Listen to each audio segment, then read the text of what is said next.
Since I'm a beloved, kind, lovable fuck, I'm gonna just expound on, maybe elaborate a bit on some of the prayers I do or utilize in my life. I practice with. I meditate with one guide and some goddesses from Africa to Asia, and this is more, me after so many years having a very friendly relationship and a sort of relationship with these gods and goddesses that other people might have, but is not usually the sort of reverential type. Still very reverential in a irreverential type of way, but in any case, I'll just give you the sort of basic baseline of it.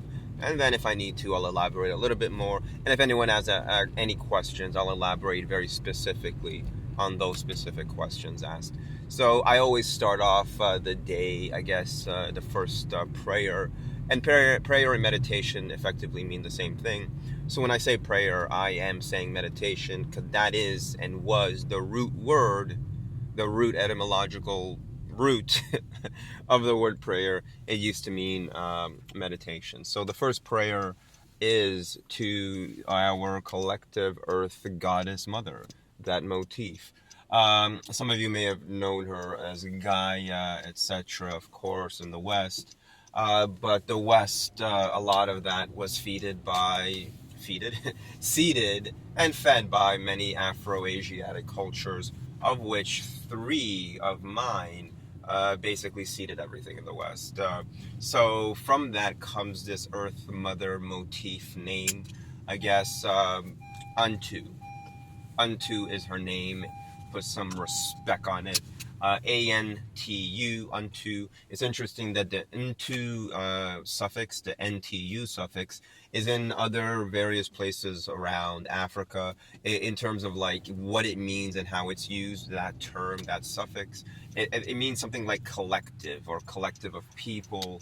And in consideration of what the Earth Mother Goddess is and represents, it makes sense. So Untu, Earth Mother Goddess, the prayer to her, with her, for her, meditating with this goddess, the only one, mind you, that I can touch, that I can see, that I can breathe, that sustains me, the only one out of this entire list that I can truly touch unto. So here it is. And I've said it before. Whether in shit or piss, or through the grace of ablutions, unto resides, through unto we are. To elaborate a bit more on what that means, it just means like through it all, in shit or piss, she is there, we are there. Because if we are talking about unto, we are talking about ourselves as well. For we are Adamu, or the soil, the red clay, from which, we have sprung up. So that's the first one.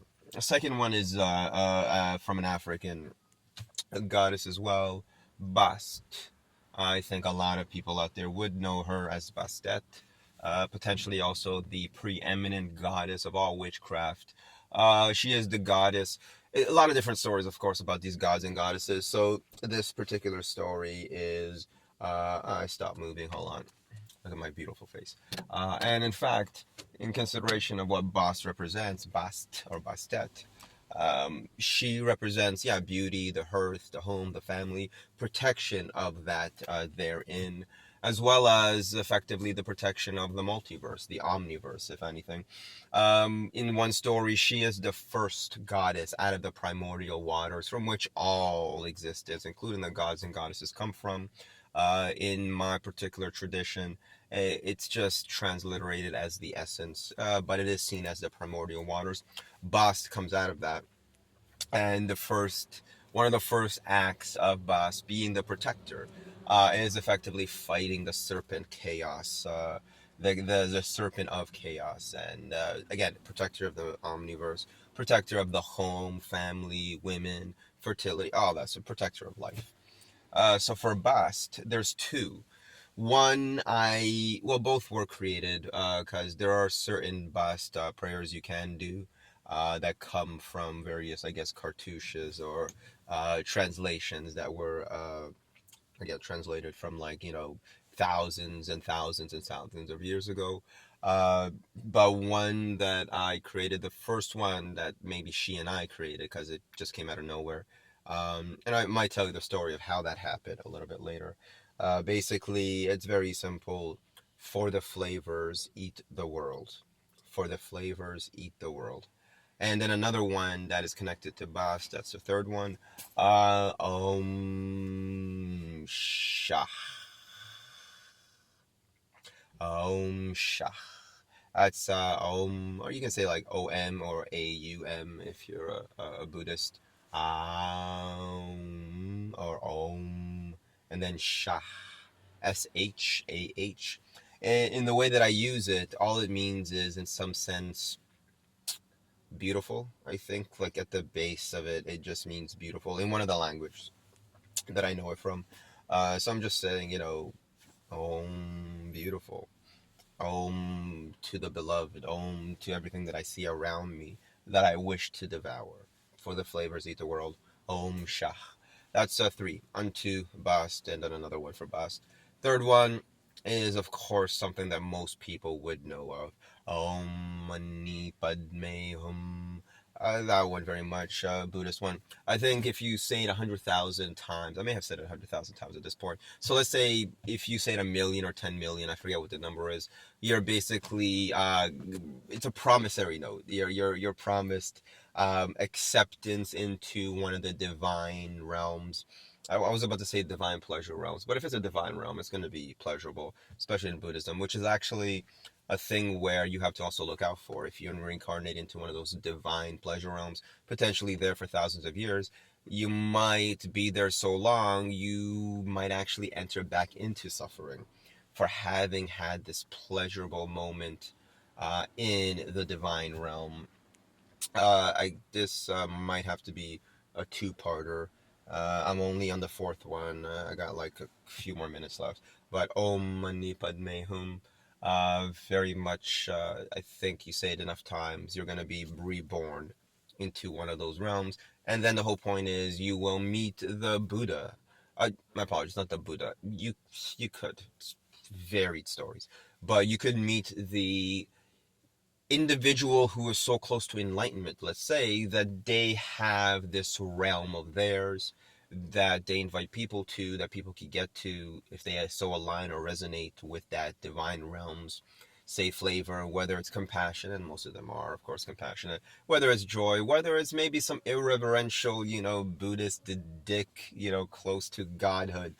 But the whole point is, if you're there for way too long, you might forget, and that's the danger of the earth plane, which for some people is the Buddha's sort of like realm, the last Buddha that we know of.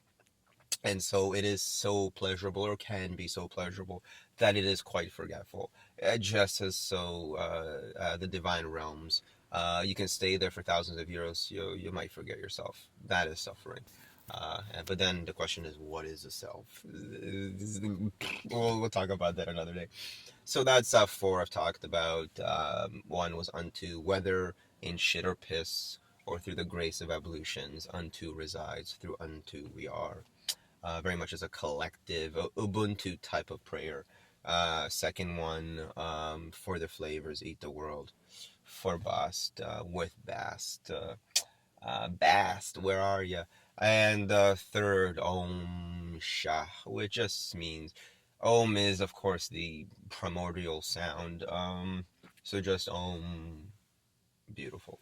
And I forget what Om means. It has very, like, in terms of like how Buddhists see it, it's a three or a tripartite type of sound.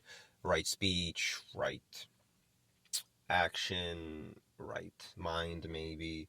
In any case. And then the last one was Om Mani Padme Hum. Translated means, I believe, uh, I bow to the jewel in the lotus, which connects to the point of Buddhism, to realize your Buddha nature, the jewel in the lotus, which is in the mud, which is the material world. So, yeah, stream of consciousness stuff. I don't know, shamans are cool, I've had cool shaman friends.